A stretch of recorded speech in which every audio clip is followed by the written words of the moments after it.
नमस्कार मंडळी. तर खूप वर्षानंतर आपला एक शेतीविषयक व्हिडिओ बनवून राहिला आणि मला खूप प्राऊड फील होऊन राहिलं की मीच माझ्या बाबांचा इंटरव्ह्यू घेऊन राहिलो. तर आज आपण परत एक शेतीविषयकवरती व्हिडिओ शूट करू. तर बाबा, तुमच्या जे फॉलोअर्स जे तुम्हाला फॉलो करतात त्यांना तुम्ही काय सांगसाल या पिका संदर्भात? तसं तर तुमचा 4 वर्षानंतर व्हिडिओ येऊन राहिला, तर तुमचा एवढा मोठा गॅप का बरं होता ते पण तुम्ही मला वाटते थोडं सांगायला पाहिजे. गॅप असा होता की आम्ही नवीन घराचे बांधकाम सुरू केलं आणि हे बांधकाम जवळपास 3 वर्ष चाललं आमच्या मकानाचं. त्यामुळे काय झालं की मी मध्यंतरात पूर्ण म्हणजे या शेती विषयाकडे दुर्लक्षितपणा करून मकानाकडे जास्त लक्ष दिलं. घरी कोणी नसल्यामुळे एकट्यावरच ते डिपेंड होतं. त्याच्यामुळे व्हिडिओ मी टाकू शकलो नाही. त्याबद्दल शेतकऱ्यांना मी म्हणजे क्षमासुद्धा मागू शकतो, कारण अपेक्षित असते प्रत्येक शेतकऱ्याला की बा यानंतर कमेंटमध्ये काय विचारायचं हे विचारायचं, पण मी कमेंटमध्ये सुद्धा माहिती देऊ शकलो नाही. तर बाबांचं म्हणणं असं आहे की जो गॅप होता तो घर बांधकामात तो त्याच्यात बिझी होते आणि ते एकटे असल्यामुळे तो लोड सगळा त्यांनाच बेअर करावा लागला, म्हणून व्हिडिओ तर येऊ शकले नाही. आणि ज्या कमेंट्स आल्या होत्या मागच्या शेतीविषयक व्हिडिओवरती त्याच्यावरती ते काही रिप्लाय देऊ शकले नाही. पण या व्हिडिओच्या नंतर ते ट्राय करतील की प्रत्येक कमेंटवरती जे शेतकरी आहेत त्यांना ते मदत करतील. तर आपण अजून तुम्हाला वाटलं असं की बा असं काय 2-3 वर्ष घर तुम्ही बांधलं, तुम्हाला जर पाहिजे असणार तर कमेंट सेक्शनमध्ये आम्हाला टाका तुम्ही. आम्ही घराचा पण व्हिडिओ टाकू की कसं घर बांधलं गेलं आहे लास्ट 2-3 वर्षामध्ये. तर मला असं वाटतं की आता या व्हिडिओची आपण सुरुवात. तर आजचा जो टॉपिक असणार आहे शेती विषयकवरती, तर आपल्या शेतामध्ये बाबांनी पेरलेला आहे तूर मूग. तर मी इथं दूरदूरच्या परिसरात जेवढी माझी नजर चालली तिथं तूर मूग तर मला दिसत नाही, फक्त पराठी दिसत आहे. तर माझा सगळ्यात पहिला क्वेश्चन हा असणार आहे की तुम्हाला हे मुंगाची आयडिया आली कुठून आणि तुम्ही तूर मूग का पेरली? पहा मंडळी, आता दरवर्षी कपाशीचं हे पीक घेतो तुम्ही आणि पीक पद्धत अशी आहे की बा दरवर्षी पीक बदल केलं पाहिजे, म्हणजे ज्याच्यामुळे जमिनीच्या पोताला बियोळ वगैरे मिळते आणि पीक बदल केल्यामुळे उत्पन्नात सुद्धा वाढ होते. तेच ते पीक जर असलं तर उत्पन्नात घट येते, असं डॉक्टर पंजाबराव देशमुख कृषी विद्यापीठाचं म्हणणं आहे, अभ्यास आहे असा.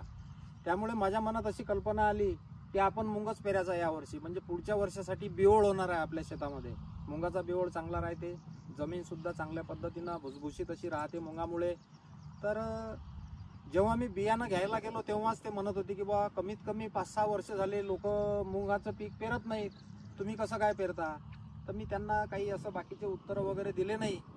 तर त्यामुळे काय केलं मी, हे मुंगाचं पीक यावर्षी मला घ्यायचं होतं. यात दोन उद्देश होते माझे की बा मुंगाला भाव सुद्धा चांगला येते, कारण कपाशी सर्व लोक पेरतात. जवळपास हा आमचा अकोट तालुक्यामधला राजूरवाडी शिवार आहे. या शिवारामध्ये जवळपास 5-6 हजार एकर शेतीमध्ये सुद्धा कोणाचाच मुंग नाही.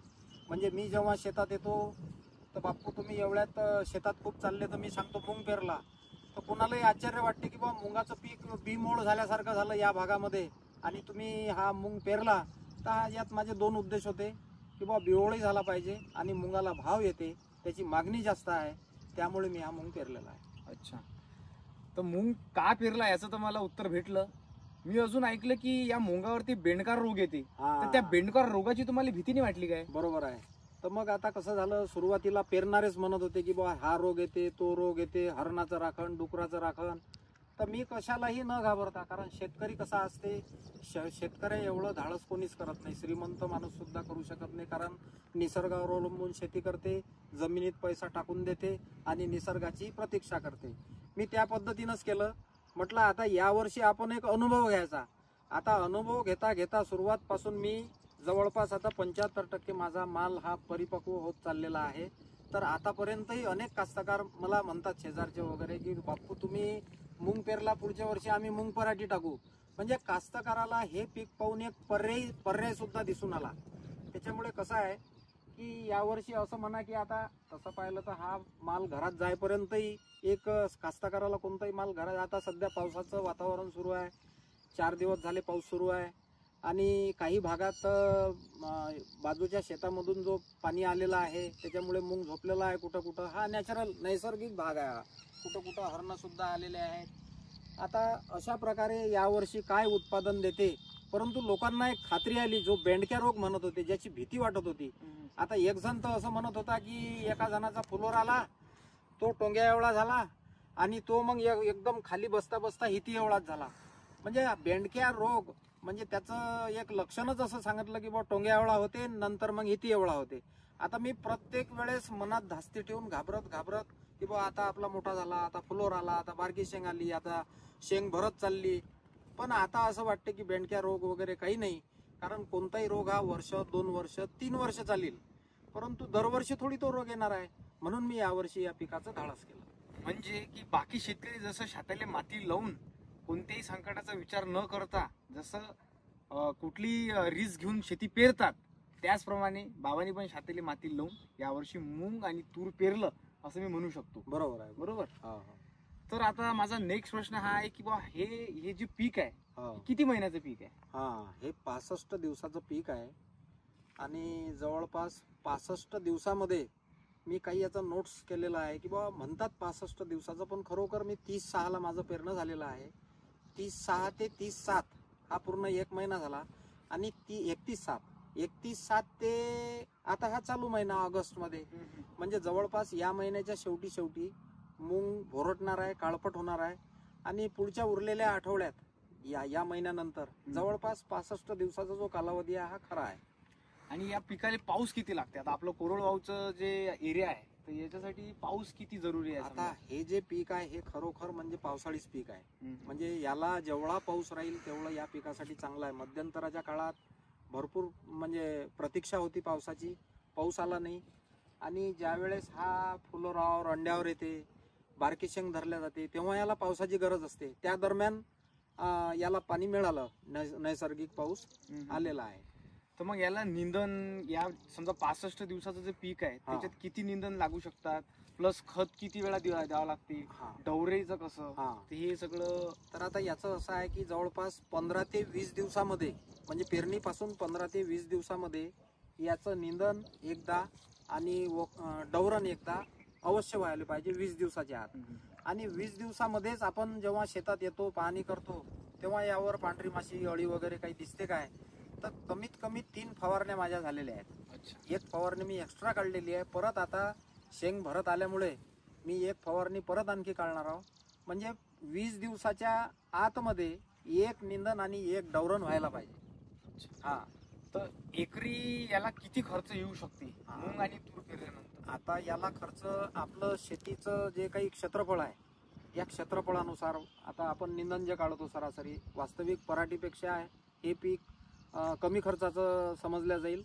कारण कसं आहे, याला निंदन वगैरे 2 निंदन होतील फार झालं तर, नाही तर एका निंदनावर सुद्धा, म्हणजे आता याचं कसं आहे की तुम्ही वाई वगैरे काढली की नाही, तुमची वाई झाली की नाही, कारण नॅचरल नैसर्गिक एरिया आहे हा, निसर्गावर अवलंबून शेती असल्यामुळे आपल्या शेतात जर तणविरहित जर असेल आपलं शेत तर मग निंदन कमी लागते. आता ते आपल्या शेतीच्या पोतावर किंवा आपल्या काय शेती कशी आहे त्याच्यावर पण डिपेंड करते की तुम्हाला निंदन लागणार की जास्त खत लागणार, ते तुमच्या शेतीच्या पोतावर डिपेंड करते. तर मग माझा नेक्स्ट प्रश्न असा आहे की बा जसं आता तुम्ही काय सांगसान शेतकऱ्यांना की बा या पिकामध्ये जास्त हाल होतात की पराठीच्या पिकामध्ये जास्त हाल होतात, याच्यात उत्पन्न जास्त आहे की त्याच्यामध्ये उत्पन्न जास्त आहे? आता हे पीक असं आहे, हे फक्त 65 दिवसाचं पीक आहे. 65 दिवसामध्ये तुम्ही म्हणजे या शेताकडे, पिकाकडे जर पूर्ण लक्ष दिलं, वास्तविक आता मला लोकांनी घाबरून दिलं होतं, त्यांचंही बरोबर आहे. आता तो जो एरिया दिसते त्या भागात डोकरं आणि हरणं मुक्कामी असतात. आता मी कसं रात्रीचं सुद्धा जवळपास 8:30-9 पर्यंत शेतात असतो. आता दिवसा सुद्धा काही प्रमाणात रखवाली होते. आता हे पीक आता तुम्हाला या व्हिडिओमध्ये दिसतेच की बा आतापर्यंत म्हणजे एवढ्या कालावधीमध्ये हा इथपर्यंत मूग आलेला आहे.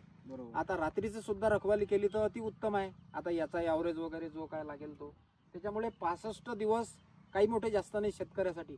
परंतु कपाशी किंवा इतर पीक जर म्हटलं तर मग काहो रात्रीचा कापूस चोरून गेला, काहो पराठीचे हे हाल झाले, काहो पराठीवर लाले आला, पराठीला खर्च जास्त येते. कापसाच्या वेळेस वेचणीसाठी बाया मिळत नाहीत, मग तो कापूस खाली गळून जाते, त्याचं उन्हामुळे वजन घटून जाते सरकीचं. त्याच्यामुळे कसं आहे की इतर पिकापेक्षा मूग हे चांगलं पीक आहे, त्याला म्हणजे- भाव सुद्धा चांगला असतो. म्हणजे मी असं म्हणू शकतो की प्रत्येक पिकाचा जसा एक फायदा आहे तर एक तोटा आहेच समजा. हा हा हा. पण आता हे जे मूग तूर पेरल्या गेलेलं आहे हे समजा सीझन म्हणा किंवा 4-5 वर्ष पराठीच होती म्हणून, तर त्याच्यामुळे हे मूग तूर पेरल्या गेलेली आहे. हा. पॉसिबल आहे की पुढच्या वर्षी जर वाटलं की यावर्षी आपलं हे कपासी पेरायची तर ते पण पेरल्या जाऊ शकते. पण हे लक्षात ठेवावं लागते की या मुंगाला हरणं डुकरं यांचा त्रास आहे, पराठीला काही दुसरे त्रास असतील, तर नेहमी शेतकऱ्याला काही ना काही तर रिस्क असणारच आहे प्रत्येक पिकामागं. पण तूर मूगचा तुम्हाला जे इन्फॉर्मेशन आहे ते या व्हिडिओच्या थ्रू तुम्हाला भेटू शकते. आणि माझा लास्ट क्वेश्चन हा आहे की बुवा तुम्हाला एकरी या पिकामध्ये काय ॲव्हरेज लागणार मुगाचा आणि तुरीचा, तुम्ही काय सांगू शकता? तसं आता यावरेज जर म्हटलं तर यावरेज कमीत कमी 4-5 पोते एकरी व्हायला पाहिजे, कमीत कमी 5. आता सांगणारे 6-7 सांगतात, परंतु माझा अनुभव या संदर्भात कमी आहे. परंतु कसं आहे, आता सध्याचा जो इथं जे पावसामुळे पाणी आलेलं आहे, शेतात काही मूग झोपलेला आहे. आता अशा जर काही गोष्टी घडून आल्या तर आपण यावरेज नाही सांगू शकत, परंतु किमान एकरी 5 तरी, प्रामाणिक मत आहे माझं, एकरी 5 तरी मूग व्हायला पाहिजे. तर मग जर समजा एकरी 4-5 जरी पकडला आपण आणि 65 दिवसाचं जर हे पीक आपण कन्सिडर केलं हो. तर शेतकऱ्याला समजा 65 दिवसात एका एकरामध्ये 50-60 हजाराचं पीक होऊ शकते. कारण की 10 हजाराच्या जवळपास याचा पोत्याचा भाव असू शकते. बरोबर. खर्च जर वजा केला तर 40-35 हजार रुपये तर एकरा मागं कुठेच गेले नाही 65 दिवसामध्ये. हा. आणि तूर जे येणार तर तूर समजा तुम्ही वेगळा एक प्रॉफिट पकडू शकता. हा, हा. तर तुरीचा काय एकरी ॲव्हरेज लागू शकते? तुरीचा एकरी असं गृहीत धर, आता हे तासा मोजलेले आहेत. आपले जे तासा आहे तासानुसार आहे. समजा अशी सरळ जर एकरभर 2 एकर अशी जर तूर असती तर आपण एवढेच सांगू शकलो. आता हे दुय्यम प्रकारचं पीक आहे. तुरीचा आपण एक स्पेशल व्हिडिओ घेऊ की तूर आपली कशी असणार आहे मूग निघाल्यानंतर. आणि आजपासून याच्या नंतर शेतकऱ्यांचे जेही प्रश्न असतील तुम्ही कमेंट सेक्शन मध्ये सांगा. मी स्वतः ट्राय करणार की बाबांची ती व्हिडिओ काढून तुमच्यापर्यंत पोहोचणार ते माहिती. आणि याच्यानंतर मला असं वाटतं की बाबा रोजचे तुम्हाला व्हिडिओ टाकू शकतात, तर तुम्ही नक्कीच त्यांना फॉलो करू शकता आणि कमेंट सेक्शनमध्ये सांगू शकता. तोपर्यंत धन्यवाद.